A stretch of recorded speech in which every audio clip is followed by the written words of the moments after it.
பிரச்சனையை வந்து உங்கள்கிட்ட சொல்றாங்க அப்படின்னா சும்மா அப்படியே கேட்டுட்டு போறதுக்காக இல்லை, ஜபத்தில் இருக்கும். இன்னைக்கு இந்த ஜபத்தில் கொடுத்துருக்காங்க, அந்த ஜபத்திற்கு ஆண்டவர் கொடுத்துருக்காரு. ஆமே.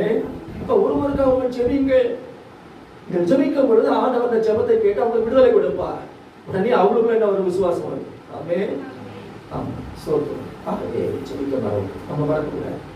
நமக்காக ஜெபிக்கிற ஒரு அனுபவம். அது மாத்திரமல்ல, ஒருவருக்காக ஒருவர், அதாவது சொல்ல ஒருவருக்காக ஒருவர், ஒருவருக்கு ஒருவர் ஜெபம் சொஸ்தமடையும் மன்னிப்பு என்று எழுதப்பட்டிருக்கிறது. இது மாத்திரமல்ல, நீதிமான் செய்ய ஊக்கமான வேண்டுதல் மிகவும் மிக நீதிமான். ஆமே. இயேசு ரத்தத்தினால கழுவப்பட்டவர்கள் தான் யாரு? நீதிமான். இப்ப நம்ம செய்ய ஊக்கமான வேண்டுதல் எப்படி இருக்கிறது? மிகவும் பலன் உள்ளது. யாரோ வந்து ஜெபிக்க நினைக்க கூடாது. வெளிநாட்டுல இருந்து வரணும், மிஷனரி வரணும் அப்படிலாம் நினைக்க கூடாது. நீங்க செய்யக்கூடிய ஊக்கமான வேண்டுதல் எப்படி இருக்கிறது? மிகவும் பலன் உள்ளதாக இருக்கிறது. மிகவும் பலன் உள்ளதாக இருக்கிறது. ஆண்டவரை பார்த்து பேசணும். ஆமே. சொல்றோம், ஆண்டவரை பார்த்து பேசுங்க. ஒரு பிள்ளை அப்பாட்ட பேசுறது போல பேசுங்க.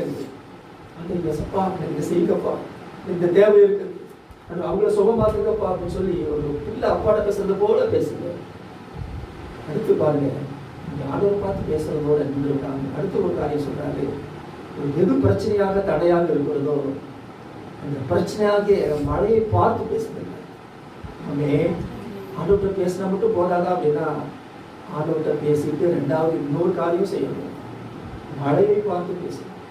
மழைனா என்னது? எழுத்துப்படியே போய் ஒரு இந்த யானைமலை, இந்த பசுமலை, நாகமலையை பார்த்து பார்த்து பேசணும். அந்த அர்த்தத்தில் சொல்லப்படலை. உங்களுக்கு எதெல்லாம் நீங்க வாழ்க்கையில் முன்னேற முடியாதபடி மழையாக தடுத்து கொண்டிருக்கிறதோ, பிரச்சனையாக மலைகளை பார்த்து என்ன செய்யுங்க? பேசுங்க. தேவத்துல பேசிட்டே போறாரா? போறாரு. நீங்க அதோட ஸ்டாப் பண்ணிக்கிறாரு. நான் தேவத்தை பேசிட்டேன் போதும், இல்லை இன்னொரு காரியமும் நீங்க செய்யணும். கூடவே மழையை பார்த்து கூட பேசணும். ஆமே.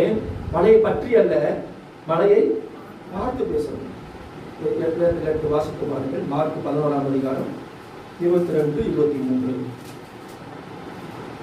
இதில் வாசிக்கிறீங்க. மார்க் 11.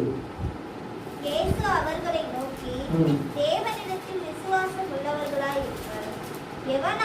எவனாகிலும் இந்த மலையை பார்த்து நீ பெயர்ந்து